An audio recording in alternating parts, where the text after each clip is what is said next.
Hey, it's Amy and welcome back. And yes, we are back again with me not being on camera because I was all ready to be on camera and record what I watched this month, or I guess last month in March.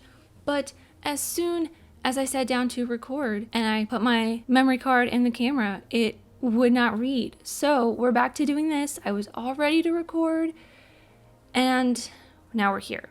So hopefully this is the last time I'm doing this. But let's talk about what I watched in March. Before I do, though, as always, there is a link in the description for the podcast playlist that I have because I listen to a lot of podcasts along with watching a lot of movies and TV. So there's that. If you want to follow along on what I listen to on a weekly basis, it's updated all the time. All right, so let's get started. March 1st, I watched Roger and Me, which I think was Michael Moore's first documentary about his hometown of Flint, Michigan, and the General Motors plant there. It was really interesting. It was part of the 1001 Movie Challenge, and it was also leaving Criterion, so I wanted to check that off the list. The next day, I watched The Batman. Very, very excited for that movie. I absolutely loved it. The Batman is probably one of my favorite movies of the year. I think this month, well, no, I think my favorite movie of the year I watched in February, but I think two of the movies I watched this month have made my favorites of 2022 list already, including The Batman. I also watched Braveheart, the new West Side Story, and Bringing Up Baby, which Braveheart and Bringing Up Baby were part of the 1001 challenge, and they were both leaving HBO, I believe. Yeah. Next, I watched The Man Who Shot Liberty Valance, which was also a 1001 movie challenge that was leaving HBO. Then I watched Johnny Guitar, All About Eve, Blue Velvet, Terms of Endearment, and Cleopatra, which I think Johnny Guitar, All About Eve, and Blue Velvet were 1001 movie challenges, and they were leaving. Johnny Guitar was leaving Criterion, and All About Eve was also leaving Criterion. Then Blue Velvet was leaving HBO. Terms of Endearment, I think, was also 1001, and that was leaving HBO, and Cleopatra was just, I think, leaving Criterion. I wanted to watch it because it was a movie that a lot of people talk about. And then I watched a ton more leaving Criterion: Dragonwyck, The Killing, Killer's Kiss, House of Strangers, The Ghost and Mrs. Muir, and People Will Talk. I don't think I really enjoyed all of them. I think The Killing was the one I enjoyed the most, maybe.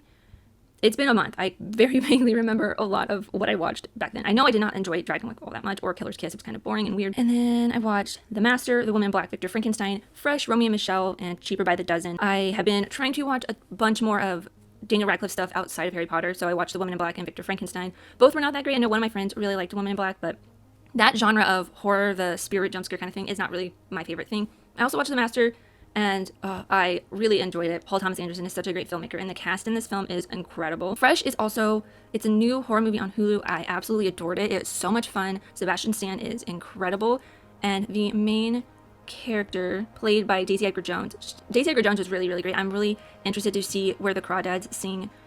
Actually, I thought I had to add it to my watch list. I did not. There we go. I'm really interested to see that when it comes out later on. I have not watched Normal People, but after watching her in this, I'm really interested to watch Normal People. Really, really love Romeo and Michelle's high school reunion. It's such a 80s, 90s mesh of just beautiful fun. And I watched Cheaper by the Dozen, the 2003 one, because we talked about it on the podcast a couple weeks ago. So that was an interesting episode. If you want to hear our thoughts on Cheaper by the Dozen, I highly recommend listening to that. Next, I watched a bunch more stuff that was leaving HBO: Poison Ivy, The High Note, The Holiday, and Woo. Oh, Single White Female as well. The High Note was better than I expected it to be. I did not expect it to be all that great, but it was interesting and fun. Poison Ivy and Single White Female were actually pretty interesting as well. Drew Barrymore is in Poison Ivy, but at the same time, I'm probably never going to watch them again. They're interesting watches for that thriller horror kind of movie. Next, I watched Running Man, Tully, Dr. Zhivago, Chariots of Fire, and The Thin Man, which I believe Dr. Zhivago, Chariots of Fire, and The Thin Man were all 1001 movies leaving HBO. Tully and The Running Man were also leaving Criterion. Tully I've been wanting to watch forever. I am a big fan of a lot of Diablo Cody screenplays. I think this was one of the ones I had yet to see. There might be more. Oh, that's Writers. The only big one I have not seen is Ricky and the Flash, which I did not realize that was Diablo Cody screenplay, but it's also got Meryl Streep in it, so interesting. I will probably be watching that this month, but also I love Charlize Theron. We all know I love Charlize Theron, and I really enjoyed Tully. It was interesting and very different than what I thought it was going to be. Next day, I watched The Sweet Smell of Success and finished Pam and Tommy, the mini-series or limited series on Hulu. I really enjoyed The Sweet Smell of Success, although it wasn't as great as I think most people find it. At least to me, I didn't enjoy it as much as a lot more people did, I guess. But Pan and Tommy, there's a lot to unpack and talk about with that movie, or that limited series. So if you want my thoughts, definitely go read my review of that, because I talk about a lot of stuff in there. The next day I watched Turning Red on Disney Plus, and I really enjoyed this. I know a lot of people didn't, and a lot of people who haven't really enjoyed it really don't enjoy it because they couldn't connect with it. I thought it was a really good film. I really connected with it, but I think that also might be because the main character is a 13-year-old girl in early 2000s when I was a 12 to 13-year-old girl. So there's that. I did a review on it. I recommend checking that out because I talk a lot more about my feelings and my thoughts on Turning Red in there. And I watched some more movies leaving HBO, including Crime Wave, Crime of Passion, Five Fingers, and I Love You Man. I think Crime Wave and Crime of Passion, Crime Wave and Crime of Passion were leaving Criterion. Five Fingers was as well. And then I Love You Man, I have been wanting to watch this forever because I love Jason Segel and I love Paul Rudd. And Rashida Jones is in this as well. So I figured, for Andy Samberg, there's a really great cast of actors in this, so I figured, why not watch it since it's leaving HBO? And then I spent the next day watching, I thought I watched more Oscar films, and I guess the only Oscar film I watched on that day was Drive My Car, which I really enjoyed. I'm glad it won the Best International Feature and was nominated for Best Picture, but at the same time, there was another international feature that I absolutely adored. It's The Worst Person in the World. It's probably my favorite film of the year. I didn't think it would win, but I loved it. Anyways, The Adam Project is a Netflix film with Ryan Reynolds, and it's okay. And I also watched The Puppet Master and The Inventor, which I think The Puppet Master is a Netflix true crime docuseries, and The Inventor is a HBO docuseries. And I watched The Inventor because I'm waiting for The Dropout to fully release on Hulu. I think it's fully released, and I'll probably just binge watch The Dropout sometime this month. I also watched Band-Aid, which was surprising to me. It has Adam Pally and Fred Armisen, and Zoe Lister-Jones, I think, wrote, directed, and produced it. Yeah. I recommend it if you have Hulu. I recommend giving it a watch because I really enjoyed it. It's a little bit of a romantic comedy, but it's a little bit more than that as well. It deals with some really deep issues. And the next day I watched a ton of other stuff. I watched This Changes Everything, which is a doc about more female representation in the behind the scenes of the film industry, and I think as well as on screen. And it was really something that spoke to me as a female who is in the film industry, not necessarily in more of the creation of films, but I still am part of the industry with my day job, and I am one of the only females. I was one of two females in a lot of my classes in college as well. Then I watched Cat on a Hot Tin Roof, which was I thought that was a 1001, but I love a good Liz Taylor and Paul Newman movie. And then I also watched Grand Hotel, The Great Ziegfeld, Mildred Pierce, and Aguirre, The Wrath of God, which I think all of those are, no, Grand Hotel was not. Great Ziegfeld was not either. Mildred Pierce was a 1001 movie leaving HBO. And I also watched Aguirre, The Wrath of God, which was one of the 1001 films I watched for Patreon. If you did not know, if you are this far, you probably do know though. But every month I give my patrons a list of 4 or 5 films from the 1001 list based on some kind of criteria usually. This month it was Werner Herzog films, so Aguirre was on there. That was one I watched. And they picked another one, which I'll get to later, but I only watched 2 of the Werner Herzog films this month, and I'll get to the other ones in April. Marathon Man, Empire of the Sun, Dangerous Liaisons, I think Marathon Man was not a 1001, or was Empire of the Sun, but they were both leaving HBO, so I checked those out. Dangerous Liaisons was a 1001 leaving HBO, and I had just started watching The Great, and both The Great and Dangerous Liaisons make the 18th century seem very fun and interesting. I also watched Joe, The Eichmann Show, and 8 Mile, which were all leaving HBO. I've never seen 8 Mile for some reason, and that's weird to me because I loved Eminem when 8 Mile came out, and I just never watched it. But I think it's because I wasn't allowed to watch a rated R movie when that came out. And then I watched Brothers, which I also, along with trying to go through Daniel Radcliffe's filmography, I've been trying to finish Jake Gyllenhaal's filmography because I love Jake Gyllenhaal. So Brothers was a start to that this month. And the next day I watched a couple new films, including Deepwater, which I hate, did not like it whatsoever, such a bad movie. Windfall, which was okay. It was kind of like a Hitchcockian, modern Hitchcock film, but a lot of people have been really enjoying it all that much. It's kind of got middling reviews, but I really enjoyed it. Again, Jason Segel, love Jason Segel. Jesse Plemons is in it as well, and I like both of them. And then I watched The New Cheaper by the Dozen because we had watched the 2002 or 2003, the Steve Martin one. That's what I keep calling it, the Steve Martin Cheaper by the Dozen. We watched that for the podcast. And then I watched a ton of stuff, which most of these, I think half of this at least, is for the Oscars, which The Harvey and The Man from Laramie and License to Kill are not, License to Kill was, no, that was just leaving Criterion. I think Harvey, The Man from Laramie, and License to Kill were 3 films leaving Criterion, so I watched those. Harvey and The Man from Laramie are, I think The Man from, yeah, they're both Jimmy Stewart films. Then I watched Belfast, Ascension, and Parallel Mothers, which were nominated for Oscars. Belfast, I really enjoyed. Parallel Mothers, not as much, but I really did love Ascension. I think it's a documentary it's a documentary style that I didn't know I loved that much. And then Day for Night was also a 1001 film leaving Criterion, and Polytechnique is a Denis Villeneuve film that I had never seen before, and I didn't even know it was one of his films, so I checked that off the list from his filmography. And Nosferatu the Vampire was one of the other 1001 films that was for Patreon. that was the one I was picked to do a review on. The review is up on Patreon if you want to see my thoughts on that. Also, that day I watched National Lampoon's European Vacation because that's going to be a podcast episode in the future, and it was leaving HBO, so I thought might as well watch it now. So I have my notes and my thoughts for it when we get to that episode. I also watched Red Eye, which is a Wes Craven horror film in an airplane, and it's got a great cast. Cillian Murphy and Rachel McAdams in it. Brian Cox is in it. It was really good, and I'd heard that a lot of people really enjoyed this film, and I think I went into it with that expectation, and I did really enjoy it. The same day, I also watched Garden State, which was leaving HBO, and it felt way too hyped up to me. Everyone loves this film so much, and I really did not like it. And I ended out the date with this, I think it's Swedish docuseries. Yeah, it's a Swedish docuseries on HBO that I have been trying to watch, but every time I go to watch it, I forget that it's not in English, and I can't watch it while I'm working, which is normally when I watch a lot of my docuseries. My true crime docuseries is I'll have it picture-in-picture on my screen, listening to it and kind of watching it while I'm doing my work.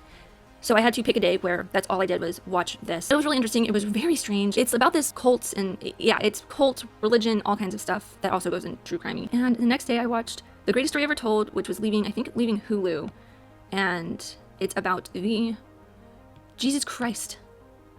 I also watched The Firm and Ali, which I think both of them were leaving HBO. Ali, or maybe they're leaving Hulu. I don't remember for sure. I started doing everything that's leaving HBO and Hulu, Criterion, Netflix, so I can watch as much stuff as I can, and so it's kind of getting all mixed up. And to wrap up that day, I watched Smart House, which was our most recent podcast episode. I highly recommend listening to that episode because that was a fun episode as well. I say that every time, I know. And then I watched Moulin Rouge, Bad Teacher, Eight-Legged Freaks, Ocean's 11, Pineapple Express, The Campaign, Affairs of the... Oh, wait. Okay, so I'm going to get to everything up there. But Moulin Rouge, Bad Teacher, I think everything from Moulin Rouge to The Campaign were leaving HBO. And I've been meaning to watch Moulin Rouge and Eight-Legged Freaks and Pineapple Express for the longest time. And Pineapple Express, I did not think I'm not a huge fan of the stoner comedy and the sort of Judd Apatow-esque mold. I know Pineapple Express isn't in that, but I also wasn't a huge fan of Superbad either, which is kind of in that same mold of Pineapple Express, so I wasn't expecting to enjoy it, but I thought I would watch it anyways just to confirm my belief. Moulin Rouge, I thought I would enjoy it more. I love the cast in it, especially Ewan McGregor. I love Ewan McGregor, but I don't know, there's something about it that I love, but also I kind of hate it. It's very weird. I don't know. They all knew that they were making something weird, and I respect that, I get that, but at the same time, it drove me crazy. And then for Affairs of the Art, all the way up to The Dress, this big chunk of films is all short films that I watched for the Oscars. It was every short film I had not seen yet except for two, which I still have not watched because they are almost impossible to find. I think you have to be a member of the Academy to actually watch them. You have to get the screeners from there. Next, I watched Dirty Rotten Scoundrels, Ted, Bullet, and Now and Then. We're all leaving HBO. Loved Dirty Rotten Scoundrels. I love the team up of Steve Martin and blanking on the name. I really hate when that happens to me. But Steve Martin and Michael Caine, I should know better, but I really have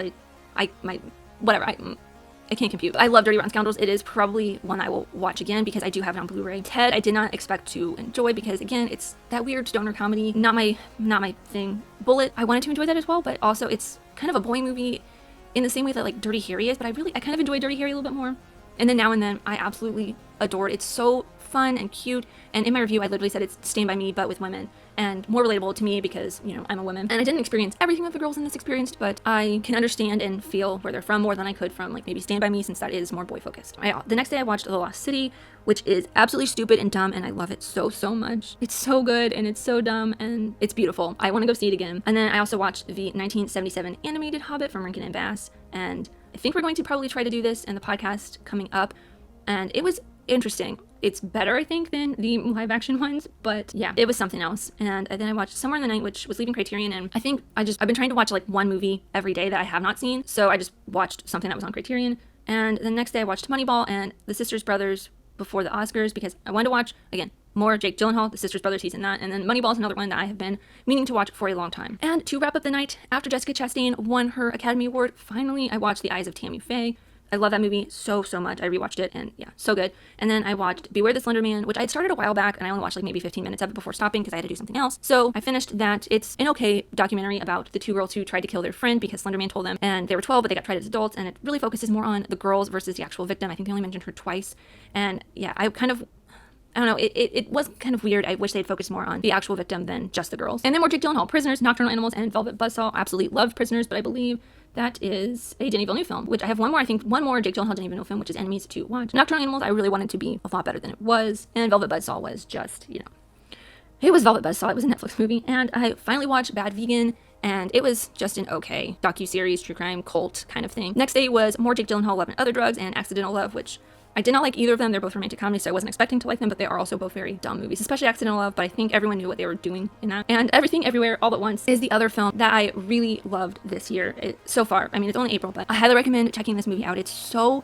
fun and crazy and off the walls, and I love it so much. I cannot wait to own it on Blu-ray. And then to wrap up this month, I watched St. Elmo's Fire for the Patreon bonus review this month, and that review is up on Patreon if you want to hear me talk about St. Elmo's Fire. It was one that my patrons picked for me to talk about, and I rewatched The Worst Person in the World because I was in my feelings that day and I just needed something to give me a good cry. And the last movie I watched in March was Morbius, and the review for that, where I will probably go on maybe a rant, I don't know, is going to be coming next week, so look out for that. And yeah, that's what I watched in March. I hope you guys enjoyed. I know this was kind of weird and long, but let me know what you guys watched this month, and I'll talk to you next time. Bye!